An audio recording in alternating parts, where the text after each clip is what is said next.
месть нижегородских таксистов обретает все более жестокие формы. Вчера мы рассказывали вам о том, что таксисты решили издеваться над теми, кто не платит за проезд. Для этого используют марганцовку или зеленку. В результате те, кто пытался обмануть таксиста, на несколько дней, а то и недель, помечен. Но в своих жестоких шутках таксисты дошли еще дальше. Под утро они устроили забег пассажиров-обманщиков. Давай вот так вот неси ее и надпись вот так вот. Давай, над головой сделай. Да, и иди так.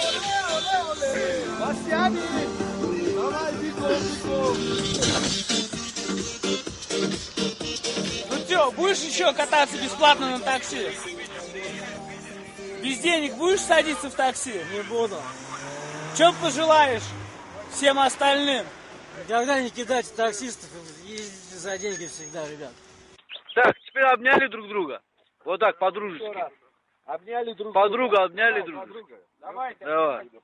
И говори, мы больше никогда не будем кидать таксистов.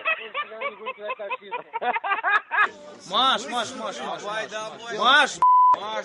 Тариф аватар. Аватар был весь синий, ты должен быть весь красный. Таксист это такая нация, что приедут даже с Москвы. Это нация, это не люди. Глаза закрой, сейчас зубы начну покрашу.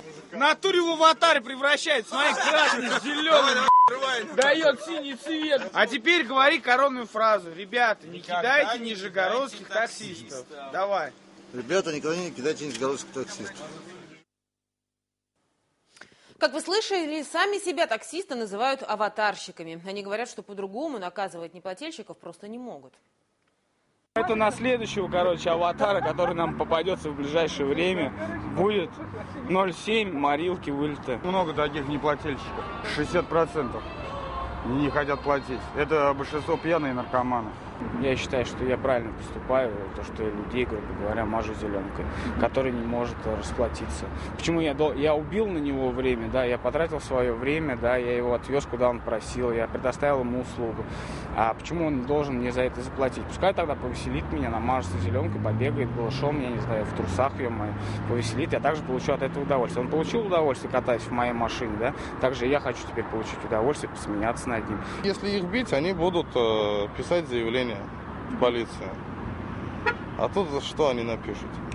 Намазали зеленкой? Ну пускай это будет незаконно. Не боюсь нисколько. Нисколько не боюсь. Какие у тебя идеи, Шейх? Привязать к столбу. Да? Да, все-таки у меня эта идея, я не знаю, я ее осуществлю, если попадется какой-нибудь самый злостный такой. Нет, я его привяжу к столбу, чтобы с утречка на него все ехали, смотрели. Однако эксперты из разных областей общественной жизни, к которым мы сегодня обратились, за комментариями считают, что подобное поведение ненормально.